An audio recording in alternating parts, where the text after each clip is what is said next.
जलने की क्वालिटी, जलने की जो क्वालिटी है इसकी वो जो होती है कम हो जाती है। कैसी हो जाती है? कम हो जाती है। जलने की क्वालिटी कैसी हो जाती है? कम हो जाती है केसीएल से। तो केसीएल फर्टिलाइजर को इसमें नहीं डालना चाहिए, है ना। तो केसीएल को अगर डालेंगे तो जलने की क्वालिटी, बर्निंग क्वालिटी जो होती है तंबाकू की, क्लोरीन की वजह से कम हो जाती है, इसलिए इसमें जो है केसीएल नहीं डालते हैं। इसका ध्यान रखना चाहिए। अब देखिए बीड़ी में अगर हम नाइट्रोजन की बात करें तो बीड़ी और हुक्का में लगभग समान नाइट्रोजन होती है, 150-125 किलो के हिसाब से। और अगर हम बात करें फास्फोरस और पोटास तो बहुत कम होती है, 30 किलोग्राम के करीबन। अगर वहीं पर हम सिगरेट तंबाकू की बात करते हैं तो 20 से 25 किलोग्राम जो होती है नाइट्रोजन और 50-50 किलोग्राम के करीबन जो होती है फास्फोरस और पोटास डाली जाती है इसमें, सिगरेट में। अगर बीड़ी और हुक्का की बात करते हैं तो ज्यादा नाइट्रोजन होती है, सिगरेट में नाइट्रोजन की मात्रा कम होती है। चलिए आगे देखते हैं। देखिए फर्टिलाइजर से वैसे तंबाकू में प्रश्न आता नहीं है, लेकिन फिर भी ध्यान रखना पड़ता है ना। ये देखिए टपिंग, इसको बहुत ज्यादा याद रखना है आपको। टपिंग हमने दोनों टपिंग बताई थी, है ना, एक तो लो टपिंग और हाई टपिंग। अब देखिए टपिंग होती क्या है समझिए पहले। टपिंग हमने बताया था कि ऊर्जा जो जा रही है पौधे के नीचे से ऊपर के लिए, फ्लावर के लिए, उस ऊर्जा को रोकना ही टपिंग कहलाता है। यानी कि वो ऊर्जा अगर पौधे में चली गई तो पुष्प बनाएगी, और जब पुष्प बना देगी तो क्या करेगी? नुकसान हो जाएगा हमारे पौधे को। क्या हो जाएगा? एनर्जी का लॉस हो जाएगा। वो एनर्जी फिर जो है पत्तियों में नहीं लगेगी, फिर वो फूल और फल बनाने में यानी कि सीड बनाने में लग जाएगी। तो इसीलिए ऊपर वाले हिस्से को हम काट देते हैं जिससे कि उसकी ऊर्जा जो है पत्तियों में लगे, पत्तियां और बड़ी हो, क्योंकि पत्तियों से ही हम तंबाकू प्राप्त करेंगे, है ना। तो इसलिए जो है स्टेम को छोटा छोटा काटा जाता है, वो तंबाकू गिरने वाली होती है जो लोग खाते हैं, सुरती जिसे कहते हैं। वो देखिए सुरती की अगर कोई बात करें तो सुरती वो तंबाकू होती है जो इसके जो है स्टेम और जड़ों को काट के मिला दिया जाता है, वही लोग चूना के साथ मिला के खा जाते हैं, वो भी तंबाकू है, ठीक है। लेकिन तब पत्तियां बड़ी करने के लिए हम टपिंग करेंगे। देखिए एक टपिंग होती है लो टपिंग, एक टपिंग होती है हाई टपिंग। तो लो टपिंग जो होती है सिगरेट में, हाई टपिंग जो होती है वो सिगरेट में की जाती है, या शीर्ष कर्तन जिसको कहते हैं, इसी को कहते हैं हाई टपिंग।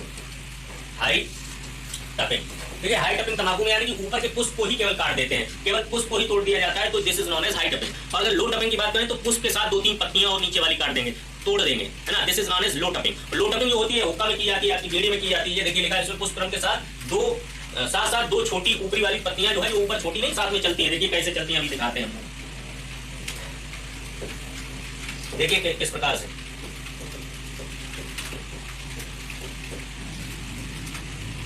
देखिए टपिंग बता रहे हैं आपको, लो टपिंग और हाई टपिंग कैसी होती है। कोई प्लांट तो सही नहीं आता।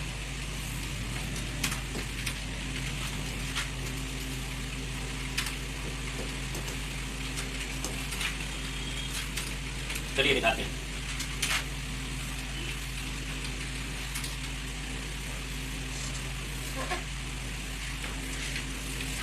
ये देखिए आया, इसको देखेंगे।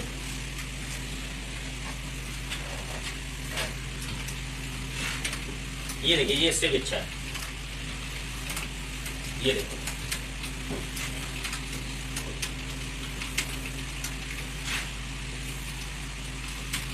ये देखिए इंसेक्ट भी इस पे बैठा हुआ है ना, कीड़ा भी बैठा है।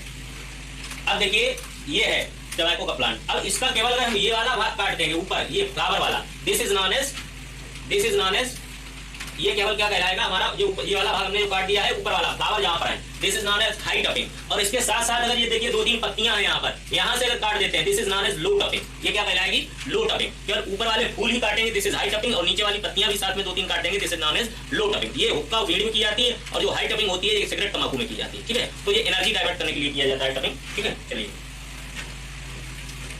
अगला देखिए। तो ये देखिए दोनों हो गया शीर्ष कर्तन की क्रिया गुणवत्ता बढ़ाने के लिए, है ना। जब एनर्जी वहां से पत्तियों में ला देंगे तो गुणवत्ता अपने आप इसकी जो है बढ़ जाएगी, ठीक है। चलिए आगे देखिए। नेक्स्ट है डिसकरिंग। अब देखिए क्या होता है कि जब टपिंग हम करते हैं उसके बाद से जस्ट पत्तियों के नीचे से सकर्स निकलने लगते हैं छोटे छोटे, और ये सकर्स क्या करेंगे, ये कहते हैं हम दूसरी पत्ती बनाएंगे। जब ऊर्जा वहां से हमने इनकी डाइवर्ट की तो ये नीचे से निकलने लगे। अब इस ऊर्जा को भी डाइवर्ट करना है तो नीचे के जो सकर्स हैं एक सप्ताह बाद निकलने लगते हैं, तो इनको भी तोड़ देना, दिस इज नॉन एज डिसकरिंग, ठीक है। ये बात आपको समझ में आ गई होगी कि टपिंग के 1 सप्ताह के बाद पत्तियों के अक्ष से, देखिए अक्ष से जो है छोटी छोटी शाखाएं निकलने लगती हैं जिनको तोड़ना ही। अब देखिए ऊर्जा का डाइवर्जन करेंगे ना, प्लांट नीचे से, और पत्तियां पूरी एनर्जी बनाई रही है फोटोसिंथेसिस, तो ऊर्जा कहीं ना कहीं तो जाएगी, तो पत्तियों के नीचे से जो है वो निकलने लगती हैं, थोड़ा थोड़ा जो है सकर्स से निकलने लगते हैं छोटे छोटे, तो उनको काटना ही कहलाता है डिसकरिंग, है ना। तो वो डिसकरिंग होता है। इसके बाद अब बात करेंगे पियर्सिंग की। तो पियर्सिंग में क्या होता है टपिंग के बाद, ठीक है। टपिंग के बाद पियर्सिंग में क्या होता है हमने बताया, टपिंग के बाद पियर्सिंग में 20 से 25 सेंटीमीटर लंबी सुई होती है, उसको जो है तंबाकू के तने में चुभोया जाता है और फिर निकाल लिया जाता है। इससे क्या होता है, इसकी उपज में वृद्धि होती है, किसमें, प्रोडक्शन में। तो इंक्रीज प्रोडक्शन, प्रोडक्शन क्या होता है, बढ़ जाता है, इंक्रीज प्रोडक्शन, है ना। तो प्रोडक्शन क्या करेगा, तंबाकू का बढ़ जाएगा, this is known as piercing, है ना। एक सुई अगर इसमें चुभा देंगे हम 20 से 25 सेंटीमीटर लंबी, तो इसमें क्या हो जाएगा, इसको हम कहेंगे आपका पियर्सिंग, ठीक है। पियर्सिंग कहलाएगा ये। तो ये हो गई आपकी पियर्सिंग। चलिए आगे देखते हैं नेक्स्ट। पॉइंट है आपकी तंबाकू की कटाई की दो विधियां हैं। देखिए कटाई की हम पहले भी बता चुके हैं आपको, एक तो होती है प्राइमिंग, एक होती है स्टाक कट मेथड। प्राइमिंग भी आपको बता चुके हैं। प्राइमिंग जो है सिगरेट तंबाकू में की जाती है, जैसे जैसे हमारी तंबाकू पकती जाती है ना, उसके नीचे की पत्तियां जो है एक दो करके जैसे जैसे वो पकती जाती है उनको तोड़ के तहा के रखते जाते हैं। This is known as priming. और जब तंबाकू का पौधा हमारा एक साथ पकता है, जिसको हम कहते हैं हुक्का का प्लांट या बीड़ी का प्लांट, तो उसे एक साथ ही हम काट लेते हैं। This is known as stalk cut method, है ना, एक साथ काटने को कहेंगे स्टाक कट मेथड। देखिए लिखा हुआ प्राइमिंग मेथड। तो प्राइमिंग में क्या होता है, इस विधि में नीचे की पकी हुई 2-3 पत्तियां तोड़ते हैं और प्रत्येक सप्ताह में 5 से 6 प्राइमिंग की आवश्यकता होती है ना। प्रत्येक सप्ताह में 5 से 6 प्राइमिंग करते रहते हैं, यानी कि हर एक दिन में एक दो पत्ती 1-2 दिन के अंतराल पर लगभग पकती जाती है, तो प्राइमिंग करते जाते हैं, उसकी तोड़ते जाते हैं। This is known as priming. अब ये देखिए सिगरेट तंबाकू में होती है स्टाक कट मेथड की अगर हम बात करते हैं तो हमने बताया था कि बीड़ी और सिगरेट तंबाकू में ये यूज होती है, यानी कि जड़ से ही पूरा पौधा तोड़ लेते हैं, फिर उसको रख लेते हैं, सुखाया जाता है, पलटा जाता है, सुखाया जाता है, पलटा जाता है। यही प्रोसेस 10-15-20 दिन तक की जाती है, जब तक तंबाकू में पूरी नमी जो है खत्म नहीं हो जाती है, तो इसको हम कहते हैं स्टाक कट मेथड। देखिए वही लिखा होगा, जमीन की सतह से पौधे को काट लेते हैं, जो विधि है बीड़ी और हुक्का तंबाकू में अपनाई जाती है। ठीक है, चलिए आगे देखते हैं। तो ये हो गया स्टाक कट मेथड।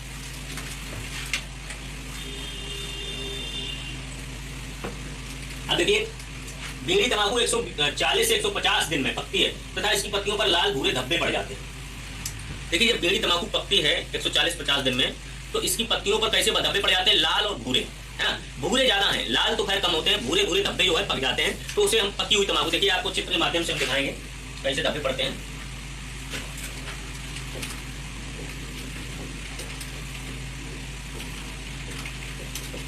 देखिए पके हुए तंबाकू को पौधा देखिए आप,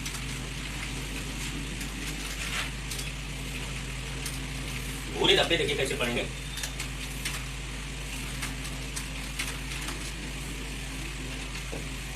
ये देखिए सूखने लगी तंबाकू, पकने लगी, ये इस तरीके से, ये जो होती है ये इस तरीके से, इसमें क्या होता है, ये देखिए पकने लगी नीचे वाली। अब ये देखिए सिगरेट दिखाई गई होगी, सिगरेट तंबाकू, लेकिन नीचे से जैसे पकती जाएगी नीचे से, तो इसी को प्राइमिंग कहते हैं। जितनी पत्तियां हमारी पकती जाएंगी उतनी पत्तियों को हम तोड़ के क्या करते जाएंगे, रखते जाएंगे अलग। This is known as priming, ये कहलाती है प्राइमिंग। और ये होती है सिगरेट तंबाकू में। अगर बीड़ी की बात करें तो बीड़ी एक साथ नहीं पकती है ना, तो इसलिए जो है, अब देखिए नीचे से पकड़ेगा उसमें भूरा धब्बा, ये देखिए पत्ती पड़ने लगे, ये भूरे धब्बे, तो इसी तरीके से भूरे धब्बे बीड़ी तंबाकू में भी पड़ जाते हैं। ठीक है, तो ये पकने की स्टेज जब तंबाकू की हमें जो है नजर आती है। चलिए आगे देखिए। अब देखिए पत्तियों की रचाई और सिंचाई, सिंचाई नहीं संघाई है, ये देखिए, ये सिंचाई न करके इसको हम कर लेंगे संघाई। संघाई और संसाधन इसी को कहते हैं, या इसी को कहते हैं क्यूरिंग। इंग्लिश में अगर आ जाए तो कंफ्यूज नहीं होना है, या ऐसे भी लिख सकता है क्यूरिंग, है ना। एग्जामिनर जो होते हैं कंफ्यूज करा सकते हैं तुम्हें, क्यूरिंग ऐसे भी लिख सकते हैं। तो कुछ भी लिख के आ जाए आप समझ जाइएगा, चाहे रचाई आए, संघाई आए, संसाधन आए, क्यूरिंग ऐसे लिखा हो या हिंदी इंग्लिश में ऐसे लिखा हो, कोई दिक्कत नहीं। अब बात आती है कि क्यूरिंग जो होती है, क्यूरिंग क्या है। हमने बताया था आपको, क्यूरिंग या रचाई जो होती है, इसमें गंध लाने के लिए, इसमें कलर लाने के लिए, इसमें सुवास लाने के लिए जो प्रोसेस की जाती है तंबाकू तुड़ाई के बाद, जैसे हमने तोड़ ली, अब तोड़ने के बाद भी तंबाकू काम होता है, यही तो काम है तंबाकू का। तंबाकू प्रोसेसिंग होती है, लेकिन प्रोसेसिंग किसान तो नहीं कर पाएगा, ठीक है। तो प्रोसेसिंग जो होती है थोड़ी बहुत तंबाकू कर तो देते ही है ना, जैसे हुक्का हुआ तो पलटता रहता है, सुखाता है, सूखने के बाद ही ली जाती है, व्यापारी गीली तंबाकू नहीं लेता। तो इसके बाद जो इसमें कलर आता है, जो इसमें फ्लेवर आता है, गंध आती है ना, तो उसके लिए इसमें क्यूरिंग की जाती है तुड़ाई के बाद। अब देखिए क्यूरिंग में क्या होता है, वायु संसाधन, है ना। एयर क्यूरिंग जो होती है ये आपकी हुक्का तंबाकू में होती है। पिट क्यूरिंग जो होती है बीड़ी तंबाकू, पिट का मतलब गड्ढे बना दिए जाते हैं, 1 मीटर गहरे गड्ढे बना दिए जाते हैं और उसमें तंबाकू जो है भर दी जाती है, फिर उसको जो है ऊपर से बंद कर दिया जाता है, तो इसमें अपने आप जो है ये कलर चेंज कर जाएगी, पीला सा कलर कुछ देगी हल्का सा, तो ये पिट क्यूरिंग हो गई। गड्ढे में, पिट मतलब गड्ढा, तो गड्ढे में जो है क्यूरिंग की जाती है। फ्लू क्यूरिंग जो होती है ये सिगरेट तंबाकू, देखिए फ्लू क्यूरिंग दिखाते हैं आपको कैसी होती है। अभी फायर क्यूरिंग आपने देखी और फ्लू क्यूरिंग देख लीजिए।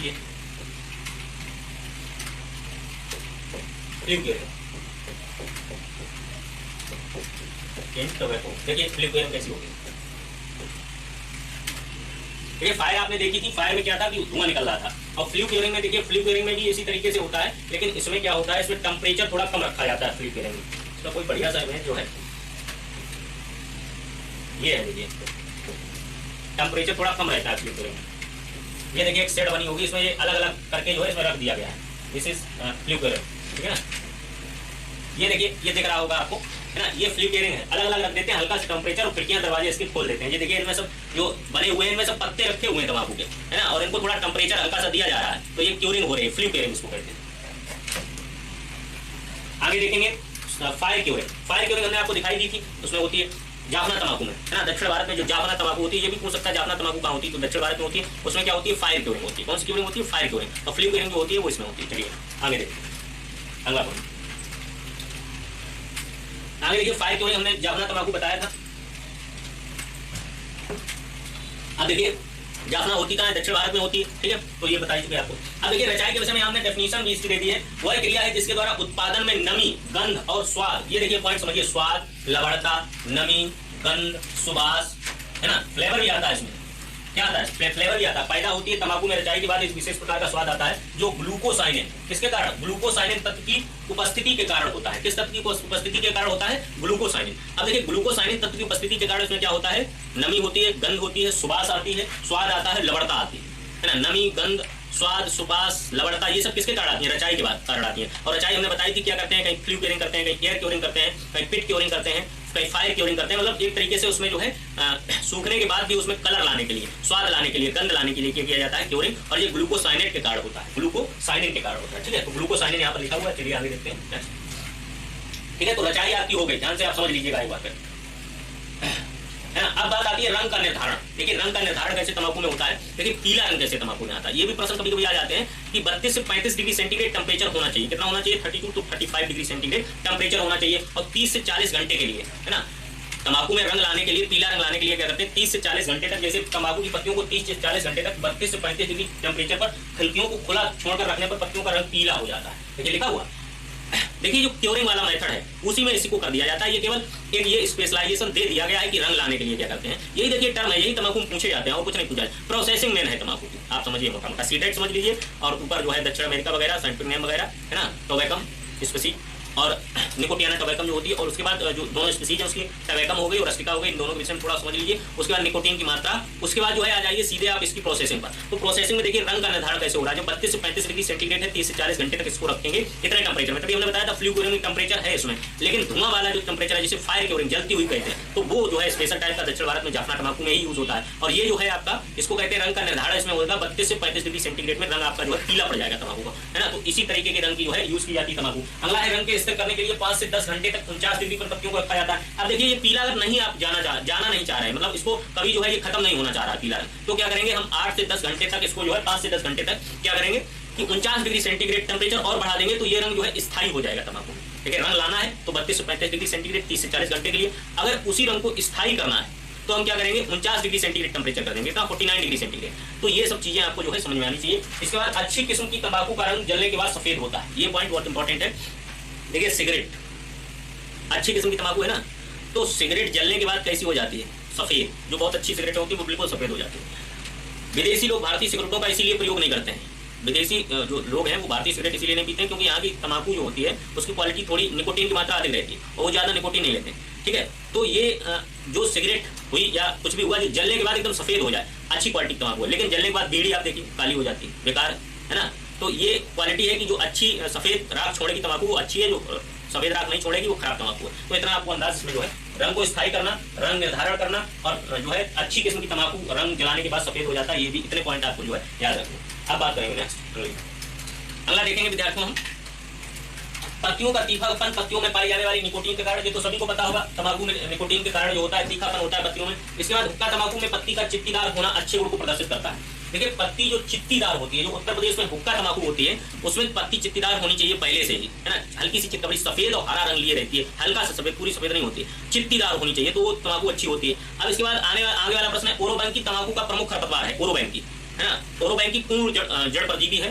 ना, मूल परजीवी है पूर्णतया। और ओरोबैंकी जो होता है इसके अगर कंट्रोल हम करना चाहें तंबाकू में तो क्या करेंगे, ओरोबैंकी के कंट्रोल के लिए विद्यार्थियों ईपीटीसी, इथाइल डाई प्रोपाइल डाई थायोकार्बामेट, है ना, इथाइल डाई प्रोपाइल थायोकार्बामेट होता है ईपीटीसी, है ना। इसमें लिखा होगा, हाँ देखिए ये लिखा है ईपीटीसी 6 केजी प्रति माह पर, एक माह पहले जो है मिलाएं। अगर हमें तंबाकू के खेत में इसका प्रमुख खरपतवार है ओरोबैंकी, अगर ओरोबैंकी को खत्म करना है तो ईपीटीसी जो लिखा हुआ है आपका, ईपीटीसी लिखा है, तो ईपीटीसी में क्या करेंगे, ईपीटीसी ये खरपतवार नाशी है, इसको कहते हैं इथाइल डाई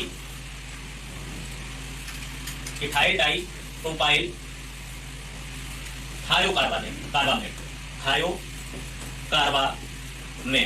ये है देखिए ईपीटीसी, इथाइल डाई प्रोपाइल थायोकार्बामेट। ये एक खरपतवार नाशी है जिसको ईपीटीसी के नाम से, ये देखिए खरपतवार नाशी जो है ओरोबैंकी के लिए ही आता है, और ओरोबैंकी जो है मूल जड़ परजीवी है, तो इसलिए भूमि में एक माह पहले अगर जिसमें तंबाकू खेती करना हो तो ईपीटीसी को हम मिला देते हैं एक माह पहले, जैसे कि ओरोबैंकी तंबाकू में नहीं होता है ना। तो ईपीटीसी, ओरोबैंकी देखा है किसी ने, देखिए हम दिखा देते हैं आपको ओरोबैंकी कैसा होता है। कुछ लोग ऐसे होंगे जिन्होंने ओरोबैंकी नहीं देखा होगा।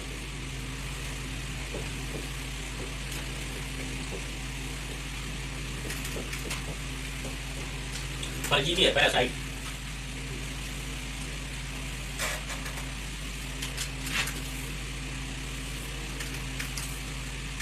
देखिए इसमें इमेज तो इसकी आ नहीं रही सही।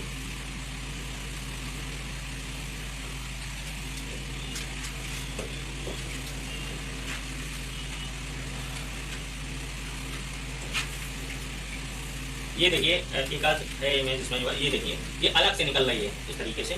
ये देखिए ये है ओरोबैंकी, है ना। ये देखिए नीचे से निकली है जड़ में, रूट पैरासाइट इसीलिए इसको बोला जाता है ना। देखिए जड़ से निकल रही, इसीलिए इसको रूट पैरासाइट ओरोबैंकी कहा जाता है। Orobanche is root ईपीटीसी ethyl propyl थायोकार्बामेट से इसको नियंत्रण करते हैं। ये नीचे की तरफ है ना, यही क्या है आपकी, ये देखिए नीचे की तरफ जो है ये क्या है, ये आपकी ओरोबैंकी है, जो तंबाकू पौधे में लगी हुई है नीचे की तरफ। अगर ये लगी रहेगी तंबाकू के पौधे में तो क्या करेगा, समझ आइए, आधे न्यूट्रिएंट्स ओरोबैंकी खींच लेगा इसका, है ना। तो इसके नियंत्रण के लिए ईपीटीसी खरपतवार नाशी को पहले से ही हम यूज कर देते हैं तंबाकू के पेड़ में, जिससे कि ये जो है खत्म हो जाए नीचे लगा हुआ पैरासाइट को। ठीक है, चलिए आगे बात करते हैं नेक्स्ट। अब देखिए अगली बात है विद्यार्थियों, ईपीटीसी का हमने नियंत्रण कर दिया। अब आगे देखेंगे, नेक्स्ट अगला देखेंगे। अगला है तंबाकू की उपज प्रति हेक्टेयर। तो देखिए अगर हम सिगरेट तंबाकू देखते हैं, बीड़ी चबाने वाली, है ना, हुक्का, हुक्का की सबसे ज्यादा होती है, चुरुट तंबाकू भी होती है। देखिए सिगरेट, बीड़ी या खाने वाली, चुरुट या हुक्का। तो देखिए सबसे कम की अगर हम बात करें तो सिगरेट होती है, इसलिए महंगी तंबाकू आती है कि कम प्रोडक्शन होता है सिगरेट तंबाकू का। अगर हम बात करें खाने वाली तंबाकू या बीड़ी तंबाकू को तो लगभग 10 से 12 कुंटल हो जाता है। चुरुट की बात करें तो वो भी 10 से 12 कुंटल हो जाता है। अगर हम बात करें हुक्का तंबाकू की तो 12 से 16 कुंटल प्रति हेक्टेयर इसका जो उत्पादन होता है। देखिए सभी लोग देख लीजिए एक बार, सिगरेट तंबाकू है 7.5 से 9.5, खाने वाली जो है 10 से 12, हुक्का जो है 12 से 16 कुंटल प्रति हेक्टेयर, और चुरुट तंबाकू जो होती है वो होती है आपकी 10 से 12 कुंटल हेक्टेयर। ठीक है, लेकिन इसकी कीमत बहुत होती है ना, कीमत जो होती है कुंटलों में बहुत ज्यादा होती है, इसीलिए इससे किसान को फायदा हो जाता है ना। और नकदी फसल है ही है, पहले हमने बताती थी। नकदी कैसे, इसको आप बाजार में एक दिन में तो खा नहीं जाएंगे, बाजार ले जाएंगे इतनी सारी तंबाकू को, और क्या करेंगे बताइए। कोई बैठ के पी जाएगा पूरे खेत में की हुई तंबाकू, उसका तो कोई उपयोग है ही नहीं। जैसे आलू हुआ, तंबाकू हुई, तो इनका क्या है, बेचना ही पड़ेगा। तो नकदी फसल है, सीधा हार्ड कैश मिलता है ना। तो ये सिगरेट हुई, खाने वाली सिगरेट की 7.5 से 9.5 कुंटल प्रति हेक्टेयर होती है।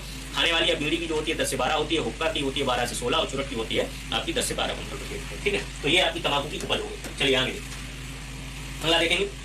तो ये उपज आप देख लीजिएगा एक बार, है ना। निकोटीन भी समझ में आ जानी चाहिए आपको कि सिगरेट में निकोटीन सबसे कम होती है। अगला है तंबाकू का 1 हेक्टेयर में बीज उत्पादन। देखिए ये हमने आपको नेक्स्ट क्लास में बताया था, पिछली क्लास में, कि 1.5 से 2 क्विंटल प्रति हेक्टेयर होता है। और इसके बीज में जो होता है, ये इसके बीज में जो तेल निकलता है वो साबुन बनाने के लिए यूज होता है। तेल, इसके बीज में जो तेल निकलता है ना, वो तेल हम किसमें यूज करेंगे, लगभग 35 से 38% होता है ये तेल। वो किसमें यूज होता है, ये साबुन बनाने के लिए होता है, सॉफ्ट इंडस्ट्री में इसका यूज किया जाता है। तंबाकू की नर्सरी को बुआई से पहले फार्मेल्डिहाइड, देखिए ये ठीक है, ये तो हमने पहले उपचार बता दिया था, फार्मेल्डिहाइड या फार्मेलिन से उपचारित करते हैं। तंबाकू की फसल में कैल्शियम की कमी से उपज में कमी होती है। पत्तियों की मोटाई, देखिए अगर तंबाकू में कैल्शियम की कमी हो रही है, तंबाकू और मूंगफली 2 चीजों में ध्यान रखिएगा कैल्शियम का। जिप्सम अगर थोड़ी बहुत हो तो पहले डाल दें खेत में, है ना, क्योंकि कैल्शियम दे देगा जिप्सम। क्या होता है कि तंबाकू की पत्ती कैल्शियम की कमी के कारण मोटी हो जाती है, जिससे उसकी क्वालिटी खराब हो जाती है। तो हम ये ऐसा करें कि इसकी पत्ती जो पहले से ही तंबाकू के पेड़ है उसमें हम जिप्सम डाल दें, तो इससे कैल्शियम की कमी ना होने पाए। अगर कैल्शियम की कमी हो गई इसमें तो हम क्या करेंगे, क्वालिटी हमारी तंबाकू की है वो खराब हो जाएगी। यानी कि क्या हो जाएगा क्वालिटी खराब में, कि पत्तियां जो है इसकी वो मोटी हो जाएगी। ठीक है, चलिए आगे देखते हैं। अब देखिए इसमें मैग्नीशियम से भी क्या होता है, मैग्नीशियम से भी एक इसमें डिसऑर्डर आ जाता है तंबाकू में, कि सेट डाउन हो जाता है तंबाकू में। देखिए कहीं लिखा होगा, अगला हम देखेंगे, सेट डाउन हो जाता है मैग्नीशियम की कमी से। Set down is a chlorosis, है ना, तंबाकू में एक सेट डाउन नामक क्लोरोसिस हो जाता है, यानी कि रंग की कमी आ जाती है हरे रंग की। तो ये भी एक क्लोरोसिस, मैग्नीशियम की कमी है तंबाकू के फील्ड में, तो सेट डाउन नामक क्लोरोसिस तंबाकू में हो जाता है। तो मैग्नीशियम और कैल्शियम दोनों उपस्थित होना चाहिए, है ना। तो देखिए तंबाकू फसल में Mg की कमी से विशेष प्रकार की क्लोरोसिस हो जाती है, ठीक है, जिससे सेट डाउन नामक बीमारी, कमी से क्या हो जाता है, विशेष प्रकार की क्लोरोसिस हो जाती है, जिसे हम सेट डाउन नाम से जानते हैं तंबाकू की पत्ती में। ठीक है, पत्ती में या फसल में कुछ भी कर लीजिए, तो Mg की अगर कमी हो जाएगी तो सेट डाउन हो जाएगा। अब इसके अगर रोगों की बात करते हैं तो हमने पहले बताया था आपको, मेन रोग जो है इसके आर्द्रगलन है, डैम्पिंग ऑफ है, और उसके बाद लीफ कर्ल है ना। लीफ कर्ल होता है, मैं बताया था वायरल है, और ये सफेद मक्खी के द्वारा जो है फैल जाता है। ठीक है, वायरल है, सफेद मक्खी के कारण लीफ कर्ल फैलता है तंबाकू में। चलिए तो हम देखते हैं इसमें डिजीज में। देखिए आर्द्रगलन डैम्पिंग ऑफ हो गया। उपचार जो है 0.2% ब्लाइटाक्स होता है, ब्लाइटाक्स, है ना, ब्लाइटाक्स 0.2% जो होता है 50, ब्लाइटाक्स 50 से उपचारित करते हैं। बीज जो होता है 0.2% ब्लाइटाक्स 50 जो होता है, इससे सीड को उपचारित कर देते हैं। या अगर फार्मेलिन से भी करते हैं तो कोई दिक्कत नहीं है, इसमें हमने अलग से लिख दिया है। तो इससे जो है आर्द्रगलन या डैम्पिंग ऑफ नहीं लगेगा। फार्मेलिन और ब्लाइटाक्स सब फंजीसाइड है ना, कोई दिक्कत नहीं। चाहे फार्मेलिन हो, फार्मेल्डिहाइड हो या ब्लाइटाक्स हो, किसी से भी आप सीड का ट्रीटमेंट कर दीजिए, तो जो है डैम्पिंग ऑफ आपके खेत में नहीं लगी। ठीक है, चलिए आगे नेक्स्ट देखिए अगला रोग इसमें जो आएगा पर्णकुंचन, लीफ कर्ल। हमने बताया था दो इसके प्रमुख रोग हैं, लीफ कर्ल, पर्णकुंचन जो होता है वायरल है। देखिए लीफ कर्ल कैसा दिखाई देता है, दोनों डैम्पिंग ऑफ और लीफ कर्ल दोनों दिखा देते हैं आपको।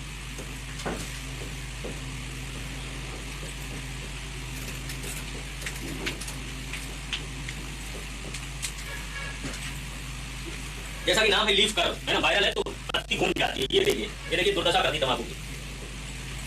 ये है लीफ कर्ल, देखिए पत्ती घूम गई। देखिए ऐसी पत्ती होती है क्या तंबाकू, पत्ती सीधी होती है और लीफ कर्ल वायरस ने क्या कर दिया, सफेद मक्खी होती है उसने फैला दिया इसको। देखिए पत्ती जो है इकट्ठी होने लगी, this is known as leaf curl, है ना, इन टोबैको प्लांट, है ना। इस तरीके से लीफ कर्ल हो जाता है। आप देखिए लीफ कर्ल के नियंत्रण के लिए मेटासिस्टाक्स यूज कर दिए, क्योंकि हमें इंसेक्टिसाइड यूज करना पड़ेगा ना, सफेद मक्खी पे नियंत्रण करना पड़ेगा, ना कि इसके ऊपर। वायरस को नियंत्रित कर ही नहीं सकते हैं। अगर हम इसी में दूसरी चीज देखते हैं विद्यार्थियों, तो दूसरी चीज की अगर हम बात करें तो दूसरी चीज हमें ये मिलेगी इसमें। अगर हम देखें डैम्पिंग ऑफ की बात कर रहे थे, है ना, तो डैम्पिंग ऑफ देखिए कैसा मिलता है सिम्टम, डैम्पिंग ऑफ।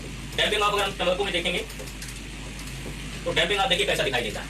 ये तो लीफ कर्ल हो गया आपका, है ना। लीफ कर्ल सफेद मक्खी के द्वारा वायरल डिजीज फैलाई जाती है। इंसेक्टिसाइड मेटासिस्टाक्स इसमें यूज कर देंगे, हमारा लीफ कर्ल नहीं लगेगा तंबाकू। अगर डैम्पिंग ऑफ देखते हैं, देखिए हमने कहा कि नर्सरी स्टेज में डैम्पिंग ऑफ लगता है। कौन सी स्टेज में लगता है, नर्सरी स्टेज में लगता है। देखिए छोटा ही सब तंबाकू का पौधा है, नर्सरी छोटा सा है और नर्सरी स्टेज का ही ये पौधा होगा। देखिए ये स्थिति कर दी डैम्पिंग ऑफ तंबाकू। देखिए अब ये क्या करेगा पौधा, बताइए, है ना। ये स्थिति है पौधे की, तो ये डैम्पिंग ऑफ हो गई। देखिए रूट्स जो है इसकी ये सब खराब हो गई डैम्पिंग ऑफ से, है ना। तो इसके नियंत्रण के लिए फार्मेलिन, ब्लाइटाक्स या फॉर्मेल्डिहाइड पहले से ही सीड को ट्रीट करें, नहीं तो जो है अगर ये लग पाया तो देख लो फफूंद है, बहुत तेजी फैलता है। जैसे इस समय 3 फफूंद आ गए, white fungus, black fungus, yellow fungus और भी जो है ग्रीन ब्लू और आने वाली है। ठीक है, तो ये सारे फंगस बहुत तेजी से फैलता है, तो ये इस तरीके से जो है नुकसान पहुंचा देगा हमारे तने को, तो हमारी तंबाकू जो है खराब हो जाएगी। चलिए तो ये हो गया आपका जो है सफेद मक्खी के द्वारा फैलता है, व्हाइट फ्लाई के द्वारा फैलता है। ठीक है, अब बात करते हैं हम अगर इसी में, तो देखिए तंबाकू की गिरा, हमने बताया था कि तंबाकू कैटरपिलर जो होता है, क्या हल्के भूरे रंग का कीड़े जो पत्तियों को खाकर, देखिए तंबाकू जो है कैटरपिलर कैसा होता है, तंबाकू कैटरपिलर, तंबाकू कैटरपिलर, तंबाकू कैटरपिलर। ठीक है, तंबाकू कैटरपिलर देखते हैं, ये देखिए पत्तियों को खा रहा है। ये है ना, इसके कलर चेंज करता रहता है, ऐसा नहीं कि अफीम में भी लग जाता है, ये बहुत खतरनाक है टोबैको कैटरपिलर। ये कॉफी में भी लगता है, अफीम में। देखिए इस तरीके का कैटरपिलर है ना, कैटरपिलर का मतलब होता है लार्वा और लेपिडोप्टेरा ऑर्डर का है। लार्वा जो होता है कैटरपिलर, लार्वा जो है लेपिडोप्टेरा ऑर्डर का है। तो ये क्या करता है, लेपिडोप्टेरा ऑर्डर के लार्वा को ही कैटरपिलर कहते हैं। तो ये अब इसकी अगर बड़ी स्टेज, ये भी बच्चा है, ये मोल्टिंग करेगा, क्या करेगा, मोल्टिंग करेगा, फिर ये जो है पंख वाला बनेगा जब ये जवानी में आएगा। अभी वयस्क नहीं है, अभी चाइल्ड है। और जब वयस्क होता है तो ये क्या करता है, उड़ता है। जैसे मधुमक्खी का छत्ता आप लोगों ने देखा होगा, मधुमक्खी जिस छत्ते में शहद होता है उसी में उसके लार्वा होते हैं, अंडे, और अंडे से एक सुड़ी निकलती है। फिर वो सुड़ी जो है थोड़े देर बाद जब मोल्टिंग करती है, सुड़ी जिसे कहते हैं, जब वो मोल्टिंग करेगी तो उसके पंखे निकलते हैं। अभी देखिए ये भी नहीं है, लेकिन ये क्या करेगा, अपना पेट भरने के लिए जो कहता है कि हमें तंबाकू ही खानी है ना, नशेड़ी है, तो ये तंबाकू खाने लगता है। ठीक है, कैटरपिलर है तंबाकू का। ठीक है, तो ये इस तरीके का होता है। चलिए अब देखिए इसके नियंत्रण के लिए हम क्या करेंगे, तो नियंत्रण के लिए देखेंगे नेक्स्ट, नियंत्रण के लिए देखिए हम जो है मेटासिस्टाक्स का उपयोग कर सकते हैं, लेकिन अगर और अच्छा होगा कि लिंडेन धूल का प्रयोग करें। इसका करते हैं लिंडेन धूल का प्रयोग, 1.3% लिंडेन का जो है, या हेप्टाक्लोर का भी प्रयोग कर सकते हैं। धूलों का ही ज्यादातर, क्योंकि पत्ती बड़ी होती है, या एटिलीन, है ना, ये देखिए धूल है, बुरकाव करते हैं। ठीक है, एटिलीन, लिंडेन या हेप्टाक्लोर किसी का भी कर सकते हैं, क्योंकि पत्ती बड़ी होती है, छोटी पत्ती नहीं होती है। जो है राख में डालकर धूल के साथ इसको जो है फैला देते हैं या फिर स्प्रे कर दें। लेकिन धूल है तो धूल का स्प्रे तो हो नहीं पाएगा, डस्टर से छिड़काव कर सकते हैं, है ना। डस्टर अगर देखते हैं छिड़काव वाला तो उससे हम इसमें छिड़काव कर देंगे, हमारी जो है जो कैटरपिलर है वो बेचारा मर जाएगा। क्योंकि कैटरपिलर के ऊपर अगर धूल फेंकेंगे तो चिपक जाएगी उसके ऊपर, समझ लीजिए बस कांटेक्ट है ना, मर जाएगा। इसके बाद कटवर्म में कुत्रा की तरह देखेंगे इसका कटवर्म, तो इसकी सुड़ी पौधे को जमीन की सतह से काटकर हानि पहुंचाते हैं नीचे से। इसमें हेप्टाक्लोर का प्रयोग कर देंगे। देखिए 5% धूल। देखिए तंबाकू के कीड़ों में ज्यादातर हम जो है धूलों का ही प्रयोग करेंगे, चाहे हेप्टाक्लोर ले लें, लिंडेन ले लें, एड्रेनालिन ले लें। एड्रीन लेना, एड्रीन धूल होती है। ठीक है, तो एड्रीन, हेप्टाक्लोर या फिर लिंडेन, तीनों तरीके की धूलों का उपयोग किया जा सकता है। अब देखिए कटवर्म नीचे से काटता है, पौधा छोटा ही होता है। देखिए कटवर्म कैसा होता है तंबाकू का, बर्म है। देखिए बर्म किसमें आएंगे, बर्म्स जो है टोबैको, ये कोलियोप्टेरा ऑर्डर में आ रहे हैं, है ना, वो लेपिडोप्टेरा का था। दोनों के ऑर्डर चेंज है, समझ रहे हैं, तो ऑर्डर चेंज है। देखिए ये बर्म है, कटवर्म, ये नीचे से काटता है ना, तो ये बर्म है तो ये नीचे से काटेगा। देखिए इस तरीके से बर्म होता है, ये देखिए तो बर्म है। ये ऑर्डर जो है किसका है, कोलियोप्टेरा का, और वो ऑर्डर जो था कैटरपिलर था, लेपिडोप्टेरा ऑर्डर का पीक था, और ये कोलियोप्टेरा का है। तो देखिए काला भी है, कोलियोप्टेरा ज्यादातर इंसेक्ट जो है काले होते हैं। जैसे जो है लकड़ी छेदने वाला होता है ना, जो रात में काटता रहता है लकड़ी, वो भी कोलियोप्टेरा का कीच है। ये देखिए इतना मोटा है ना, ये दिख रहा है, इतना होता नहीं है। और ये जो है जमीन पड़ा रहता है, जैसे देखता है तंबाकू बढ़ गई तो ये कहता है हमें जो है खाना है, और ये मतलब खाए तो कोई बात नहीं, ये खाता है तो गिर जाती है, टूट जाती है, छोटे स्टेज पे उसे नुकसान पहुंचा देता है। तो इसके लिए हम क्या करेंगे, लिंडेन धूल जमीन में जो है, हेप्टाक्लोर धूल जो है जमीन में हम डाल देंगे, छिड़काव कर देंगे। अगर ये निकलेगा तो मर जाएगा, इसके ऊपर अगर धूल पड़ी तो ये जो है चला जाएगा। तो ये है आपका कटुआ, कुतरा जिसे कहते हैं। ठीक है, चलिए आगे देखते हैं। अगला विद्यार्थियों हमारे पास प्रश्न, तो प्रश्न जो है आज के इसमें जो है तंबाकू की खेती आपकी समाप्त हुई। अब हम इसका एक टेस्ट विद्यार्थियों आप लोगों को सभी को करवा रहे हैं, तो हमें जो है सभी लोग कमेंट के माध्यम से आंसर बताएंगे, है ना, क्या बताएंगे कमेंट के माध्यम से आंसर,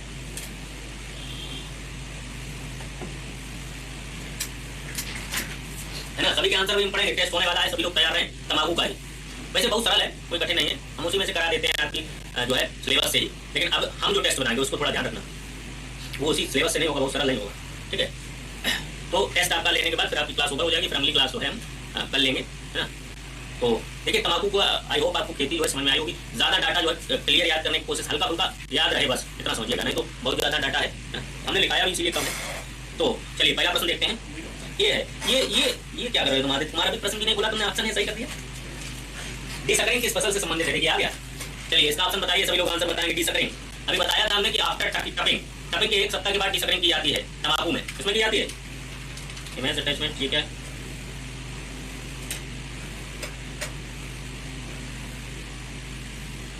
ये बेटा ठीक है, तुम हर्षा शर्मा जो है तो क्या इसमें दिक्कत है तुम्हें बताओ, यही तो हमने पढ़ाया। अच्छा नोट्स बना के भेज रहे हो, ठीक है, वेरी गुड। चलिए सी, ठीक है, ओके, सभी को समझ में आ गया, हम समझ गए। चलिए आगे अगला देखते हैं। शीर्ष कर्तन किस फसल से संबंधित है? शीर्ष कर्तन कितने टाइप की होती है ये भी लिख देना साथ में, फिर हम देखें कि कितना तुम लोगों ने पढ़ा। शीर्ष कर्तन जो होती है किसमें होती है और कितने टाइप की होती है, जल्दी बताइए फटाफट। आकांक्षा यादव वेरी गुड, शिवम यादव, शिवम हर्षा, अनमोल कुमार, धीरेन्द्र गंगार वेरी गुड, सभी ने सही बताया तंबाकू में होती है। लेकिन कितने टाइप की हमने आपसे ये भी कहा था, वो आपने आंसर नहीं किया, कितने टाइप की होती है ये किसी बच्चे ने हमें बताया कितने टाइप की होती है। टाइप और मेंशन करिए उसमें, 2, यस 2 टाइप की होती है वही, ठीक है, ओके। चलिए एक लो टपिंग होती है, एक हाई टपिंग होती है। चलिए आगे प्राइमिंग किस फसल से संबंधित है? देखिए सभी क्वेश्चन सरल ही सरल आ गए, ऐसे ही आते हैं, वैसे कोई दिक्कत नहीं है, इतने सरल आते हैं गणित परीक्षा में। लेकिन हम आपको पूर्ण गहराई से इसलिए बताते हैं कि हो सकता है कहीं उसका जो है दिमाग इधर-उधर हो, तो सेंटर पे आप लोग जो है उसे कर दें, है ना, बढ़िया प्रश्न जो है अटेम्प्ट करें। इसका क्या ऑप्शन होगा? 2, ठीक है। चलिए आगे देखते हैं। तंबाकू की 1 हेक्टेयर खेत रोपाई हेतु पौध डालना चाहिए, ये बताइए, ये वाला ऑप्शन, इसका आंसर बताइए, इसका बताइए आप लोग सभी। बी, नोट नहीं, बी नहीं, ये ऑप्शन है तंबाकू की 1 हेक्टेयर रोपाई हेतु पौध डालनी चाहिए। अरे यार तुम लोग जो है बी बता रहे हो, करे हो क्या? बिल्कुल 1/20 बता रहे हो, 1/20 हेक्टेयर में अगर डाल लेंगे तो इतनी कहाँ लेके जाओगे तुम? डी, यस ये सही है, डी वाला ऑप्शन सही है,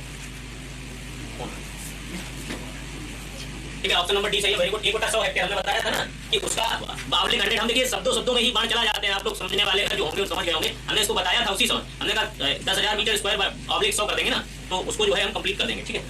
तो 100 मीटर स्क्वायर का नर्सरी वो कंप्लीट चल जाएगी हमारी, है ना। और सीड कितना चाहिए हमारा? 100 से 120 ग्राम के करीबन चाहिए, है ना। तो ये होती, अगर आपने समझा होगा, ध्यान से पढ़ा होगा तो 1/100 चल जाएगा। चलिए आगे देखिए। निकोटियाना टबैको प्रजाति के अंतर्गत भारत में तंबाकू के क्षेत्रफल के कितने प्रतिशत भाग पाया जाता है? ये भी हमने आपको पढ़ाया, कोई ऐसा प्रश्न नहीं हमने पढ़ाया ना हो, है ना। हम इतना सिलेबस वैसे भी वाइड कर देते हैं कि आपका प्रश्न छूटेगा ही नहीं ना। टबैको में जो होता है क्या होता है, कौन कौन सी टाइप की टबैको होती है? एक तो होती है च्युइंग टाइप की, स्मोकिंग टाइप की, 2 टाइप की टबैको होती है ना।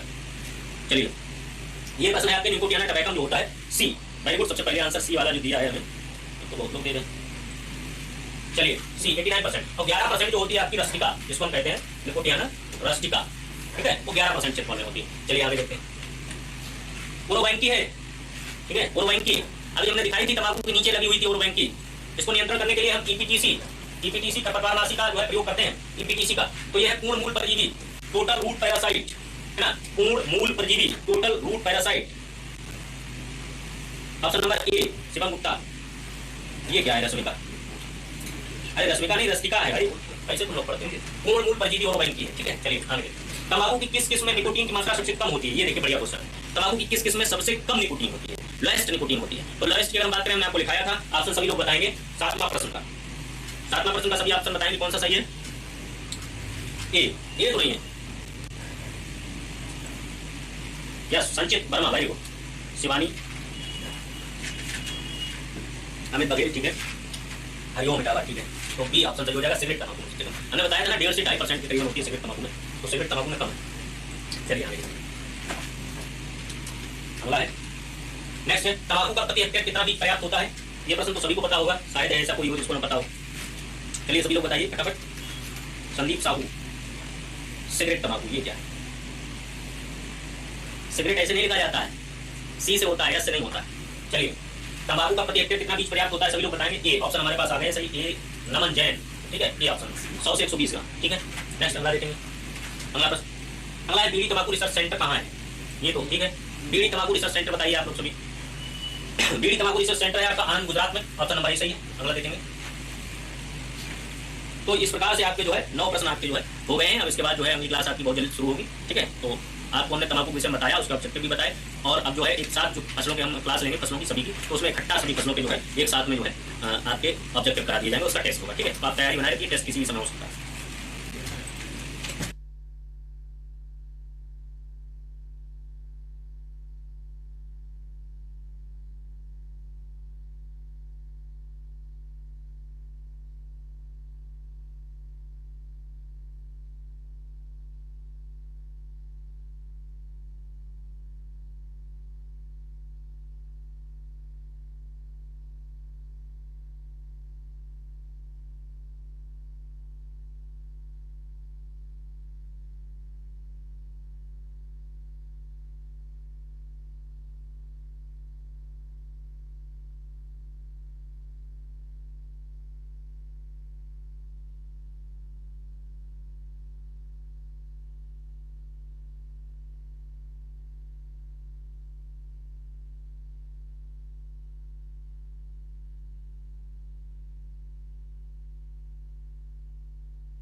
गुड इवनिंग वाला व्यू, जल्दी से सारे लोग लाइव आ जाओ फटाफट, सारे विद्यार्थी लाइव आए जल्दी से।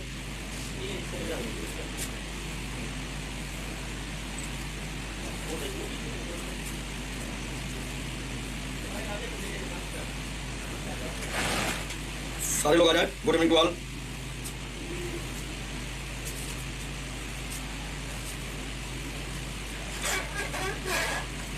हम लोगों को पढ़ना है बादल, ठीक है। अभी तक हम लोगों ने कुहासा और कोहरा देखा था। अब जो हम लोगों को बादल समझना है। बादल और कोहरा में खास कोई अंतर नहीं होता है। जैसे जो पहले तो सारे लोग आ जाओ जल्दी से फटाफट, सभी विद्यार्थी लाइव आ जाए। पहले हम पूछेंगे आप लोगों से,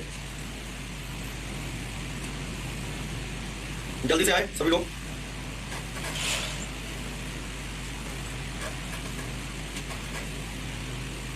चलिए सभी को गुड इवनिंग। सबसे पहले आप लोग ये बताएं कि आपेक्षिक आर्द्रता का मात्रक क्या होता है। सबसे पहले ये बताएंगे आपेक्षिक आर्द्रता, आपेक्षिक आर्द्रता का मात्रक बताइए। सारे बच्चे जो है आपेक्षिक आर्द्रता का मात्रक बताएंगे। यूनिट, आपेक्षिक आर्द्रता का मात्रक बताएं जल्दी से, देखते हैं कितने लोग जो है याद किए हैं। मात्रकहीन बीमारी, ठीक है। इसका ना कोई मात्रक होता है ना कोई बीमार, इसे प्रतिशत में व्यक्त किया जाता है, ठीक है। और इसका मान सदैव होता है। बताइए जल्दी से, आपेक्षिक आर्द्रता का मान होता है। आपेक्षिक आर्द्रता का मान ये भी बता दीजिए। आर्द्रता का मान, मान अब इस प्रश्न का जवाब दें सभी लोग। आपेक्षिक आर्द्रता का मान, रोशी पटेल वेरी गुड। अमन गौतम, हम मान पूछ रहे हैं बेटा, इसका मान जो है सदैव कितना होता है ये आपको बताना मान, ठीक है। शिवम वेरी गुड, ठीक है। चलो अच्छा एक चीज और बताओ, निरपेक्ष आर्द्रता, निरपेक्ष आर्द्रता बता दो क्योंकि इसको भूलना नहीं है, पेपर में आएगा। निरपेक्ष आर्द्रता बताइए सभी लोग, निरपेक्ष आर्द्रता का मात्रक क्या होगा। निरपेक्ष आर्द्रता का मात्रक बताओ जल्दी से। निरपेक्ष आर्द्रता का क्या मात्रक होता है, जल्दी से सारे लोग बताएं। निरपेक्ष आर्द्रता का क्या मात्रक होता है, बिना नकल किए अपने मन से बताइए। निरपेक्ष आर्द्रता का क्या मात्रक होता है। अमन गौतम सबसे पहले जवाब दिया, very good. Aditya Vishwakarma very good. हमने बताया था किलोग्राम प्रति मीटर क्यूब या ग्राम प्रति सेंटीमीटर क्यूब या ग्राम प्रति लीटर होता है, अगर आप लोगों को याद हो, ठीक है। ये सारी चीजें हमने बता दिया था। अच्छा एक चीज और बताओ, जब कुहासा पड़ता है, जब कुहासा पड़ता है तो वायु की आपेक्षिक आर्द्रता कितनी होती है, बताइए। जब कुहासा पड़ता है तो वायु की आपेक्षिक आर्द्रता कितनी होती है, फटाफट बताएं। Rajneesh Kumar very good. रजनीश तुम्हारा जो पार्टनर है वो नहीं है क्या, समय लाइव नहीं आता, कभी कमेंट नहीं करता। रजनीश के पार्टनर जो जौनपुर से हैं, जरा बताएंगे कि जो है उनका जो पार्टनर है साथी वो लाइव क्यों नहीं आ रहा है। पटेल वेरी गुड, ठीक है। जल्दी से बताएं भाई, जब कुहासा पड़ता है तो वायु की आपेक्षिक आर्द्रता, अभी तक अभय पटेल बता पाए हैं, ठीक है। Pranshu Gautam very good. Prince Kumar 70 से 80 वेरी गुड, 70% से अधिक। चलिए भाई अच्छा, जब कोहरा पड़ता है, जब बच्चों कोहरा पड़ता है तो वायु की आपेक्षिक आर्द्रता क्या होती है, फटाफट बताएं। 90% तक होती है ना, 90% तक। रजनीश एक ही साथ पढ़ाई कर रहे हो दोनों लोग, रजनीश, ठीक है वेरी गुड।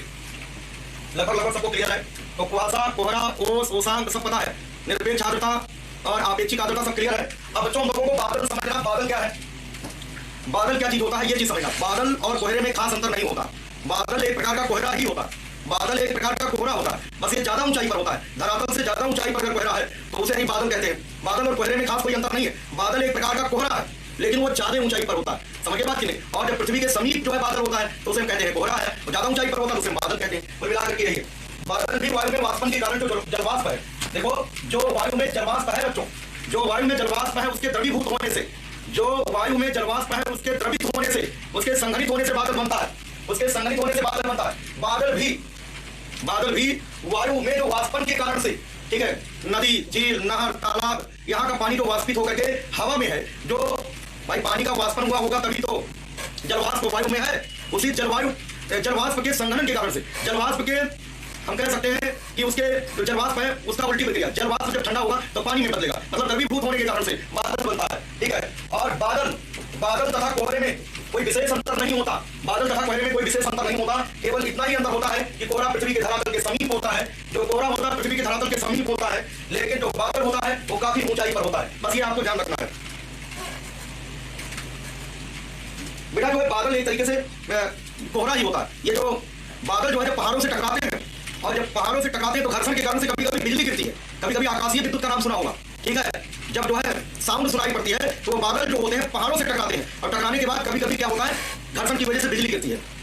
आगे तक समझिए ना, बादल भैया कोहरा है, समझ पाएगी नहीं, जो ज्यादा ऊंचाई पर होता है। बादल और कोहरे में अंतर क्या है, जिस तरीके से कोहरा बनता है वैसे ही बादल भी बनता है। कैसे बनता है, जो वायु में जलवाष्प है उसका जब संघनन होगा, जब जलवाष्प द्रवीभूत होगा तो बादल बन जाएगा। बादल और कोहरे में क्या अंतर है, कोहरा पृथ्वी के धरातल के समीप होता है और बादल काफी ऊंचाई पर होता है, बस इतना अंतर है। समझ में आया बात कि नहीं? कुल मिलाकर के बादल एक प्रकार का कोहरा ही है जो पृथ्वी की सतह से ज्यादा ऊंचाई पर होता है। अगर समीप होगा तो उसे हम लोग कोहरा कह देते हैं। चलिए देखते हैं, केवल नॉलेज आपको यहाँ पर प्राप्त करना था, आगे तो करवा नहीं बेटा, ऐसा कुछ नहीं है, ठीक है, ऐसा कुछ नहीं है। देखिए अब बादल के विभिन्न स्वरूप, इसको सिर्फ आप लोगों को जो है दिमाग में रखना है, एक बार आपके दिमाग में हो कि ये सारे बादल होते हैं, ठीक है। बादल के विभिन्न रूप, कई प्रकार के बादल होते हैं, ठीक है। बादल एक प्रकार का कोहरा ही होता है। बादल कैसे बनता है, तो आप कहोगे कि जो वायु में जलवाष्प है उसके द्रवीभूत होने से बादल बनता है। बादल और कोहरे में क्या अंतर है, बस इतना अंतर है कि जो कोहरा होता है पृथ्वी के धरातल के समीप होता है, लेकिन बादल जो होता है वो क्या होता है, धरातल से ज्यादा ऊंचाई पर होता है।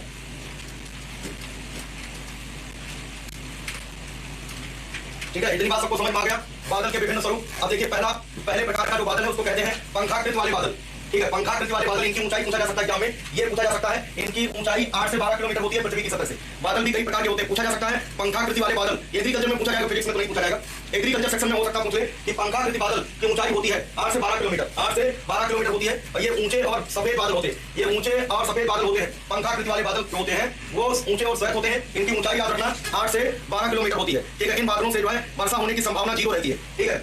इनसे इन्हीं बादलों से वर्षा होती है। इन बादलों से वर्षा कैसे होती है भाई, जो बादल बनते हैं उसमें जलवाष्प संघनित हो चुकी है, अगर वही बूंद के रूप में गिरने लगे तो उसे वर्षा कहेंगे। आगे लोग वर्षा भी पढ़ेंगे। जब हम ये कह रहे हैं बादल जो बने हैं वो बादल कौन से होते हैं, कैसे बना है, तो आप ये कहोगे कि वायु में जो जलवाष्प है उसके संघनन से, उसके द्रवीभूत होने से बादल बना है। समझिए बात कि नहीं? और ये जो पंखाकृति वाले बादल होते हैं ये पृथ्वी के सतह से 8 से 12 किलोमीटर ऊंचाई पर होते हैं, इनको याद रखना है। ये स्वच्छ बादल होते हैं, श्वेत होते हैं बिल्कुल। समझिए बात नहीं? इन बादलों को देख करके हम समझ जाएंगे इनसे वर्षा नहीं होने वाली है। वर्षा की जो संभावना ना के बराबर होती है, मतलब जो पानी की बूंदें जो है तैर रही होती हैं कम घनत्व की वजह से। बादल तैरते प्रतीत होते हैं। क्यों तैरते प्रतीत होते हैं? क्योंकि इनका घनत्व कम होता है। बादल पूछा जाता है बादल तैरते प्रतीत होते हैं, ठीक है। इसका क्या कारण है, तो आप ये कहोगे इनका घनत्व कम होता है। जो द्रव्य कण होते हैं, जो द्रव के कण होते हैं, जो जलवाष्प संग्रहित होकर के द्रव के बूंद के रूप में आया है, उनके घनत्व कम होने की वजह से वो उस समय नहीं गिरेंगे। तो जो पंखाकृति वाले बादल होते हैं, ध्यान रखना, उनकी ऊंचाई 8 से 12 किलोमीटर होती है, ये श्वेत होते हैं, इनसे वर्षा की संभावना ना के बराबर होती है। ये पॉइंट आपको याद होना चाहिए, ठीक है। अगर पूछा जाए बादलों के तैरने का क्या कारण है, तो बादल तैरते इसका कारण क्या है, अल्प घनत्व की वजह से जो है बादल तैरते हैं।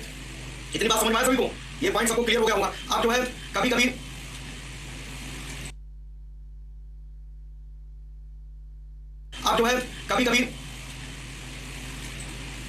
इतना पॉइंट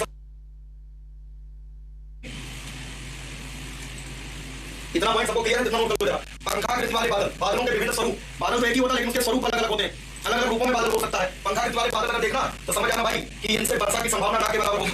इनसे वर्षा की संभावना क्या होगी, ना के बराबर होगी। समझिए बात की नहीं? और ये पॉइंट जरूर याद रखना कि बादल तैरते प्रतीत क्यों होते हैं, अल्प घनत्व के कारण से। ये भी पॉइंट लिख लो, बादलों का तैरते हुए प्रतीत होना, आंसर लिख लो अल्प घनत्व के कारण से। बादल का श्वेत दिखना, ये भी लिख लो प्रकाश के प्रकीर्णन के कारण से। श्वेत, सारे रंग जब समान बिखर जाएंगे तो सारे रंग जब मिलेंगे तो श्वेत हो जाएगा। बादलों का श्वेत दिखना लिख लो, बादलों का श्वेत दिखना किस घटना के कारण से होता है, बादलों का श्वेत प्रतीत होना प्रकाश के प्रकीर्णन के कारण से होता है, ठीक है। ये पॉइंट आपको 2 क्वेश्चन यहां से मिल सकता है। एक तो कम घनत्व के कारण से बादल तैरते प्रतीत होते हैं, बादल का श्वेत प्रतीत होना प्रकीर्णन की वजह से होता है, प्रकीर्णन की वजह से, ठीक है। नरेंद्र पाल, वेरी गुड। अब देखो बच्चों अगला बादल है मेघपुंज बादल।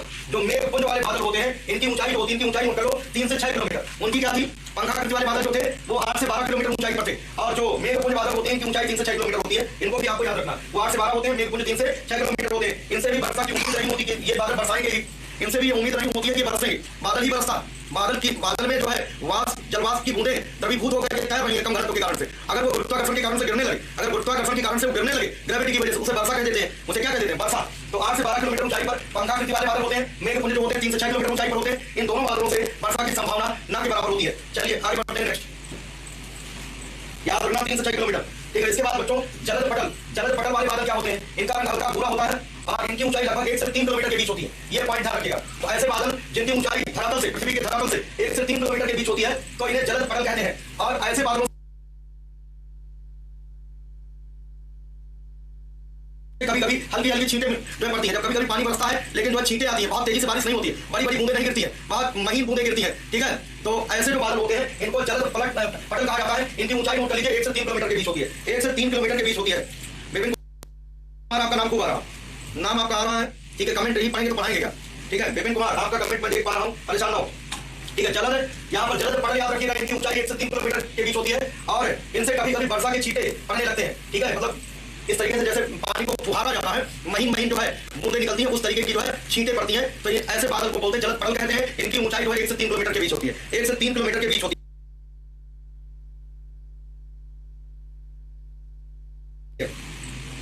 ठीक है, क्लियर हुआ, 1 से 3 किलोमीटर के बीच होती है, ये भी पॉइंट आपको याद होना चाहिए। अब जो बरसने वाले बादल होते हैं, जिनसे वर्षा होती है, उन्हें कहते हैं बरसाऊ बादल। उन्हें क्या बोलते हैं? बरसाऊ बादल।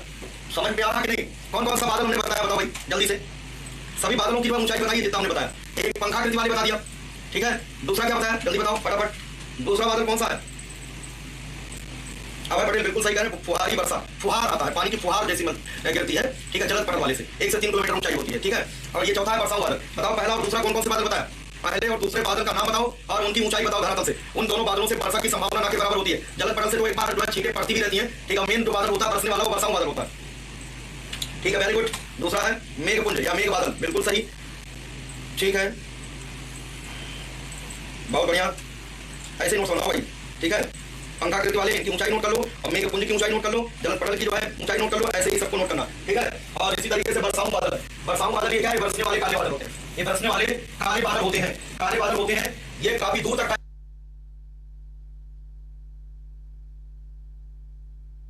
रहते हैं और इनका कोई आकार नहीं होता, ये काफी दूर तक फैले होते हैं, इनका कोई आकार नहीं होता, लिख लेना, इन बादलों का कोई आकार नहीं होता बरसाऊ बादल का, ठीक है, काफी दूर तक फैले रहते हैं, ये ध्यान रखना। ये जो है नजदीक होते हैं, ठीक है, ये जो 300 से 800 मीटर के बीच होती है इनकी ऊंचाई, ये पॉइंट जरूर याद रखना। बरसाऊ बादल की जो ऊंचाई होती है बहुत कम रहती है, 300 से 800 मीटर के बीच होती है, ठीक है, 300 से 800 मीटर, मतलब करीब मान लो औसतन बोले आधा किलोमीटर के आसपास रहती है। तो यही जो काले बादल जो होते हैं, काले घने बादल जो होते हैं, इन्हीं से वर्षा होती है, क्योंकि पृथ्वी का ये नजदीक होते हैं, पृथ्वी के समीप होते हैं, पृथ्वी का गुरुत्वाकर्षण उन बूंदों पर काम करता है, उन बूंदों पर देखो। और जो 3 बादल हम लोगों ने देखे वो ज्यादा ऊंचाई वाले थे, समझिए बात कि नहीं, जो है मेघपुंज हो गया, पंखाकृत हो गया,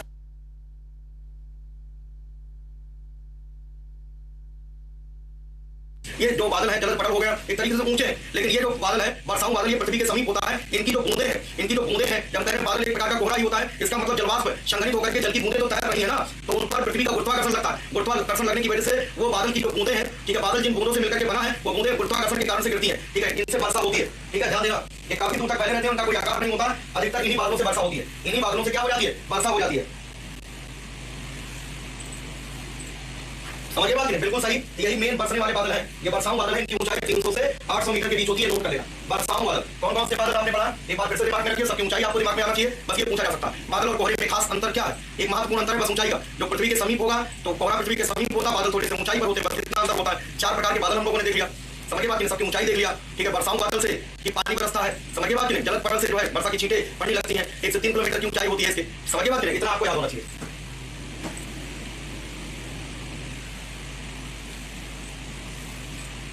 देखो क्या होता है, जैसे ही जरा सा टेंपरेचर बढ़ेगा, जैसे मान लो ये वाले बादल जो है, जो बरसाऊ बादल होते हैं, ये जो बरसाऊ बादल होते हैं, अगर इसमें जो है द्रव की बूंदें होती हैं, हम ध्यान रखना, ये बरसाऊ बादल जो होते हैं इनमें क्या होती है कि द्रव की बूंदें जो है, कहने का मतलब जलवाष्प संघनित हो गया होता है, मतलब पूरी तरीके से वहां पर धूल और धुएं के कणों में संघनित रहता है। और जब कभी जैसे टेंपरेचर बढ़ा, जैसे जरा सा भी टेंपरेचर, क्योंकि ये बादल समीप होते हैं, जैसे ये पास होते धरती के, ठीक है, जैसे इनका तापमान बढ़ता है, ठीक है, जैसे टेंपरेचर बढ़ेगा तुरंत ये जो है, और जो थोड़ा बहुत जलवाष्प होगा, ध्यान देना, जैसे बूंदे हैं, जैसे हल्का सा तापमान बढ़ेगा तुरंत वो गुरुत्वाकर्षण की वजह से, ग्रेविटी की वजह से नीचे आने लगेंगे,